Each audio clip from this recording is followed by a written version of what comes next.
We're standing in front of the King's Daughter's Cottage, and maybe that's the best place to start with how the county ended up with this property and ended up on this project. This is all state-owned property.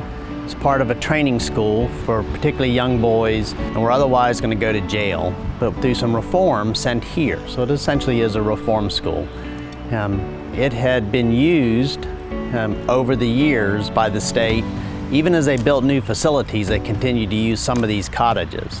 But then they eventually moved out of all of them, and the King's Daughter's Cottage is a great example of one that they moved out of and nature began to take over. So we've actually cleared this building of some trees growing around it, but you can already start to see vines growing back up around it.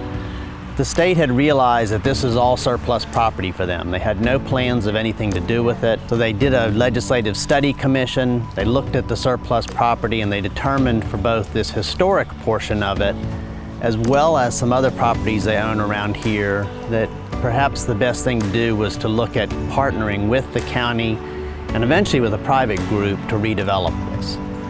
So the idea now is that this property, we've identified what area would be transferred of the historic buildings. We can't transfer all of them because some of them are still in with parts of state property that's being used. But the idea is we would take most of the historic district. The county will advertise for projects and look for a partner to restore and rehabilitate these properties. In order to do that, the property will transfer from the state to the county to a nonprofit, Preservation North Carolina, then to the developer, and there'll be restrictions and covenants on that to make sure it's developed historically correct. This bridge is one of the most prominent parts of the campus. It connects the campus proper of the training school to the chapel. It's a footbridge over Old Charlotte Road. The county had this cleared off also when we cleared around the cottages and the chapel, because we felt like this is an example and shows people that something is happening out here.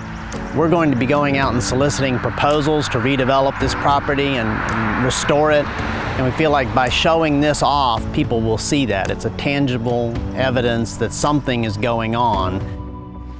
Again, we talk about this being a good example just because even though it doesn't look like it's in a great state of preservation, it actually is more structurally intact because of the type of construction. State historic properties have been out here and they've been in and out of each one of these buildings and have a fairly good idea with each building what condition it's in and whether they think it can be restored.